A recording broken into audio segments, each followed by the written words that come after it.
Assalamualaikum warahmatullahi wabarakatuh. Salam sehat untuk kita semua. Yang terhormat kepada Ibu Novia Zalmita SPD MPD selaku dosen pengampu pada mata kuliah Teknologi Baru dalam Pengajaran dan Pembelajaran, serta yang terhormat kepada seluruh rekan-rekan PBG Prajabatan Gelombang 2 angkatan 2024.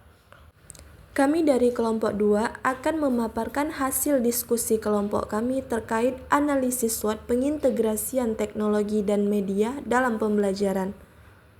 Sebelum kita masuk ke materi terkait analisis SWOT, izinkan kami untuk memperkenalkan anggota kelompok. Yang pertama ada Cut Aidilatul Aula, yang kedua ada Khairatin Nisa, yang ketiga ada saya sendiri, Kirna Deliska Putri, yang keempat ada Maula Arifah, dan yang terakhir ada Khalidah. Baik, di sini saya akan menjelaskan terkait apa itu analisis SWOT.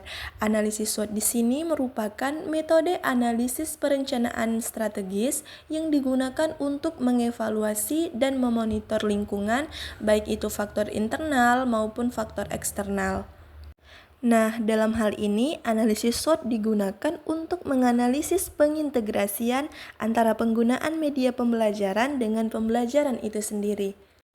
Kemudian Bapak Ibu dapat melihat tabel pada video yang telah kelompok kami paparkan. Nah, pada tabel tersebut, SWOT itu merupakan singkatan dari yang pertama itu strength atau kekuatan, yang kedua weakness, kelemahan, yang ketiga opportunity atau itu peluang, dan yang terakhir itu threats atau ancaman. Nah, maksud dari keempat singkatan analisis tersebut, apakah media yang digunakan dalam pembelajaran itu memiliki kekuatan maupun kelemahan, serta penggunaan media tersebut juga apakah memiliki peluang yang bisa digunakan untuk menunjang pembelajaran, serta apakah media yang digunakan untuk pembelajaran itu juga memiliki ancaman. Nah, maksud dari ancaman di sini, apakah media yang digunakan ini memiliki dampak positif ataupun dampak negatif. Untuk itu, mari sama-sama kita masuk dan menyimak penjelasan berikutnya. Bapak Ibu semua, video yang kami analisis dalam pemaparan materi ini berjudul Implementasi Penggunaan Platform Teknologi dalam Layanan Bimbingan Klasikal dengan Model PBL. Dengan aspek-aspek yang diamati, pertama, jenis teknologi yang digunakan, ketersediaannya iya yang ditandai dengan tanda checklist. Yang kedua, jenis multimedia yang digunakan, ketersediaannya iya. Yang ketiga, kekuatan atau keunggulan teknologi dan multimedia yang digunakan, ketersediaannya iya. Yang keempat, kelemahan atau kekurangan teknologi dan multimedia yang digunakan, ketersediaannya iya.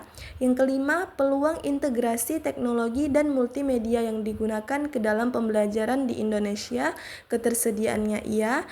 Dan yang terakhir, yang keenam, ancaman dan tantangan atau challenge yang muncul jika dilakukan integrasi teknologi dan multimedia yang digunakan tersebut ke dalam pembelajaran di Indonesia, ketersediaannya iya. Slide selanjutnya akan dijelaskan secara rinci apa itu analisis SWOT yang akan dipaparkan oleh rekan kelompok saya.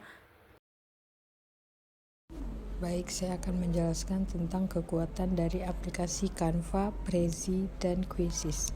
Yang pertama adalah penggunaan media berupa aplikasi Canva dan Prezi dalam pembuatan materi serta pemaparan presentasi yang jelas dapat membantu siswa dalam memahami materi.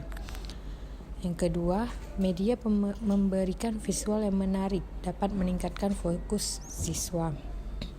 Yang ketiga, ada penggunaan quizzes dapat meningkatkan motivasi dan keaktifan siswa sehingga pembelajaran lebih bervariasi.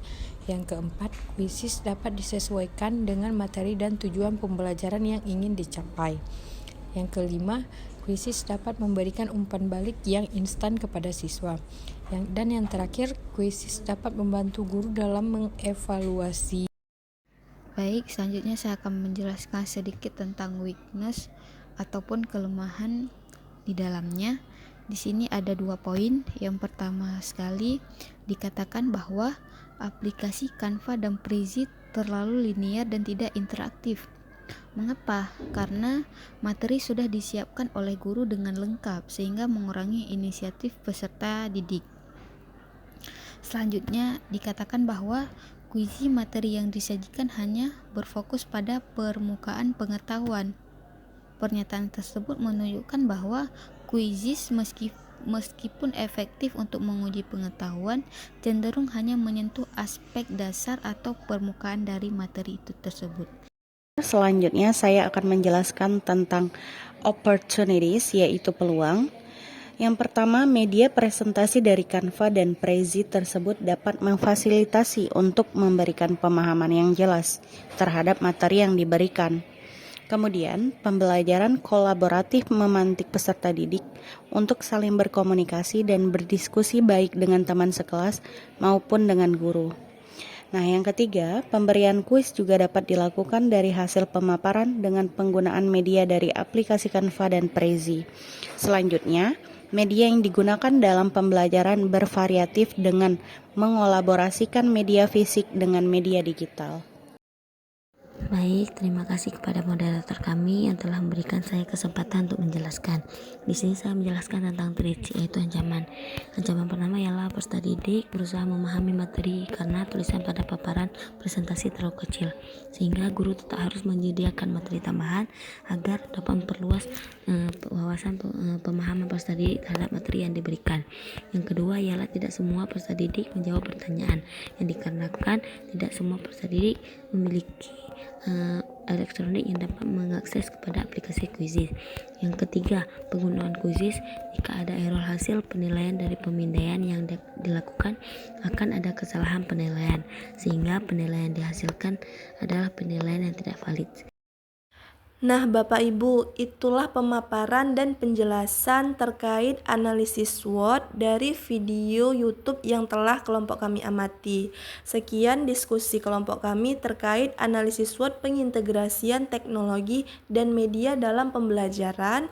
Mohon maaf jika ada salah kata dan kekurangan. Wassalamualaikum warahmatullahi wabarakatuh.